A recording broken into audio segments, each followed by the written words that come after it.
భూమి మీద కొన్ని ప్రదేశాలుంటాయి. అక్కడ లాజిక్, సైన్స్ రెండూ కాసేపు పక్కకు తప్పుకుంటాయి. విశ్వాసమే ముందు నిలుస్తుంది. అలాంటి ఒక అద్భుతమైన ప్రదేశమే తిరుమల. ఎన్నెన్నో రహస్యాలకు అది నిలయం.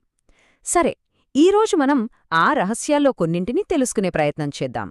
సరే, తిరుమల రహస్యాల గురించి మన ఈ ప్రయాణాన్ని అసలు మూల విరాట్ నుంచే మొదలుపెడదాం.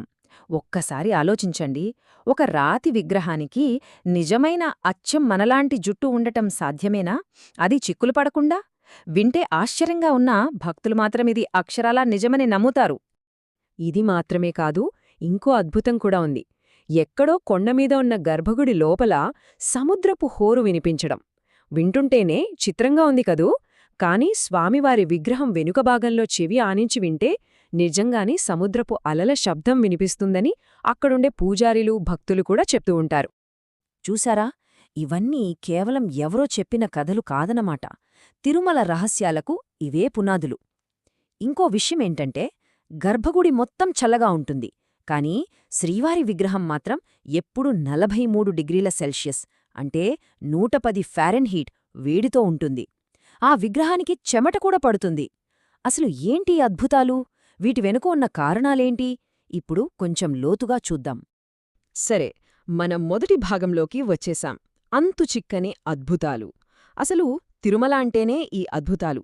ఈ విశ్వాసానికి కేంద్రంగా ఉన్న కొన్ని వింతల గురించి ఇప్పుడు వివరంగా చూద్దాం. మనం ఇందాక చెప్పుకున్నట్టు విగ్రహం వెనుక వినిపించే ఆ సముద్రపు హోరు, దాన్ని ఓంకారనాదం అంటారు. ఇక ఆ విగ్రహం ఎప్పుడూ 110 డిగ్రీల ఫారెన్హీట్ వేడితో ఉండటం, ఇవన్నీ ఒకెత్తు. అయితే ఆ చెమట పట్టడమనేది చాలా ప్రత్యేకం. ముఖ్యంగా ప్రతి గురువారం అభిషేకం చేస్తారు కదా, ఆ తరువాత విగ్రహం మీద చెమట బిందువులు కనిపిస్తాయట. వాటిని పూజారులు ఒక పట్టు వస్త్రంతో తుడుస్తారు. ఇది ఆ విగ్రహంలో ఉన్న జీవకళకు ఒక నిదర్శనం అని గట్టిగా నమ్ముతారు. ఇక పచ్చకర్పూరం విషయం, ఇది ఇంకా ఆశ్చర్యంగా ఉంటుంది. చూడండి, పచ్చకర్పూరమనేది ఒక రకమైన రసాయనం. దాన్ని మామూలు రాయి మీద రోజూ రాస్తే కొన్నాళ్లకి ఆ రాయి ఖచ్చితంగా పగిలిపోతుంది. ఇది సైన్స్. కాని తిరుమలలో శ్రీవారి విగ్రహానికి రోజూ పచ్చకర్పూరం పూస్తారు. అయినా ఇన్ని వందల సంవత్సరాలుగా ఆ విగ్రహం చెక్కు చెదరలేదు. ఒక్క చిన్న పగులు కూడా లేదు. ఇది నిజంగా ఒక అద్భుతమే. సరే, ఇక మన రెండవ భాగానికి వెళ్దాం. శ్రీనివాసుని కథ. ఇన్ని అద్భుతాలున్నాయి సరే, అసలే ఇక్కడ కొలువైన దైవం ఎవరు?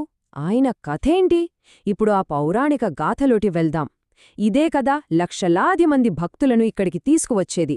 సో కథ ప్రకారం భృగు మహర్షి వల్ల కోపగించుకున్న లక్ష్మీదేవి వైకుంఠం విడిచి భూలోకానికి వస్తుంది. ఆమెను వెతుక్కుంటూ విష్ణుమూర్తి శ్రీనివాసుడి రూపంలో భూమికి వస్తాడు. ఈ వెంకటాద్రి కొండలమీద నివాసం ఏర్పరచుకుంటాడు. ఇక్కడే పద్మావతి అమ్మవారిని చూసి పెళ్లి చేసుకోవాలనుకుంటాడు. కాని పెళ్లి ఖర్చుల కోసం సంపదకు అధిపతి అయిన కుబేరుడి దగ్గర భారీగా అప్పు తీసుకుంటాడు. ఆ అప్పుకు వడ్డీ కట్టడానికే భక్తులు హుండీలో వేసే కానుకలు ఉపయోగపడతాయని ఒక ప్రగాఢమైన నమ్మకం. చూసారా, ఈ ఒక్క కథలోనే తిరుమల సంప్రదాయాల సారమంతా ఉంది. ఇప్పుడు మనం మూడవ భాగానికి వచ్చాం. చరిత్రలో వేంగడం. పురాణాల నుంచి కాస్త పక్కకు వచ్చి అసలు చారిత్రకంగా ఈ ప్రదేశానికున్న ప్రాముఖ్యత ఏంటో చూద్దాం. రికార్డ్లలో ఈ పవిత్ర కొండ గురించి ఏముందో తెలుసుకుందాం. క్రీస్తుపూర్వం 300లోనే, అంటే దాదాపు 2300 ఏళ్ల క్రితమే తమిళ సంగం సాహిత్యంలో ఈ కొండలను వేంగడం అనే పవిత్ర స్థలంగా చెప్పారు. ఆ తర్వాత 9వ శతాబ్దం నుంచి పల్లవులు, చోళులు, పాండ్యులు వీళ్లంతా ఆలయ నిర్మాణాలు మొదలుపెట్టారు. గోపురాలు, ప్రాకారాలు కట్టించారు. కాని అసలైన స్వర్ణయుగం వచ్చింది మాత్రం విజయనగర సామ్రాజ్యం కాలంలోనే. ముఖ్యంగా శ్రీకృష్ణదేవరాయలు. ఆయన ఏకంగా 7 సార్లు ఇక్కడికొచ్చి అపారమైన సంపదని దానంగా ఇచ్చారు. గర్భగుడి పైన ఉన్న విమానానికి బంగారు తాపడం చేయించింది కూడా ఆయనే. ఇక 1932లో మద్రాస్ ప్రభుత్వం ఆలయ నిర్మాణం కోసం టీటీడీ అంటే తిరుమల తిరుపతి దేవస్థానంస్ బోర్డును ఏర్పాటు చేసింది. సరే, ఇదంతా చరిత్ర. కాని భక్తుల దృష్టిలో ఈ చరిత్ర కన్నా ముఖ్యమైనది ఒకే ఒక్క నమ్మకం. ఇక్కడ ఉన్నది స్వయంభూ విగ్రహం, అంటే దీన్ని ఎవరూ చెక్కలేదు, ఏ శిల్పీ దీన్ని తయారు చేయలేదు, స్వామివారు స్వయంగా వెలిశారు అన్నమ్ముతారు. ఈ ఒక్క నమ్మకమే తిరుమల గుడికి ప్రాణంలాంటిది. ఇక మన 4వ భాగం, భక్తి మరియు సంప్రదాయం. మనమిప్పటిదాకా చెప్పుకున్న ఈ చరిత్ర, ఈ పురాణాలు ఇవేవీ పాత పుస్తకాల్లో ఉండిపోలేదు. లక్షలాది మంది భక్తుల ఆచారాల్లో, సంప్రదాయాల్లో ఇప్పటికీ బ్రతికే ఉన్నాయి. వాటిలో కొన్నింటిని చూద్దాం. ముందుగా తలనీలాలు. ఇది తమ అహంకారాన్ని, పాపాలను వదిలించుకోవడానికి ప్రతీకగా భావిస్తారు. రెండోది ఆనంద నిలయం, అంటే గర్భగుడిపైన ఉన్న ఆ బంగారు గోపురం. దాన్ని చూడటమే స్వయంగా స్వామివార్ని చూసినంత పుణ్యమని నమ్ముతారు. ఇక చెప్పక్కర్లేదు, శ్రీవారి లడ్డు. ప్రపంచవ్యాప్తంగా ఫేమసైన ఈ ప్రసాదానికి ఎంత ప్రత్యేకత ఉందంటే దీనికి జియోగ్రఫికల్ ఇండికేషన్, అంటే జిఐ ట్యాగ్ కూడా ఉంది. ఈ భక్తికి, ఈ సేవకు మరో అద్భుతమైన ఉదాహరణ నిత్యాన్నదానం.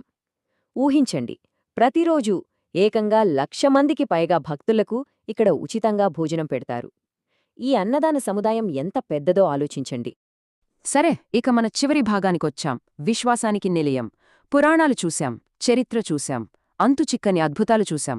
మరి వీటన్నిటినీ కలిపి చూస్తే మనకేమర్థమవుతుంది? అసలు దీని సారమేంటి?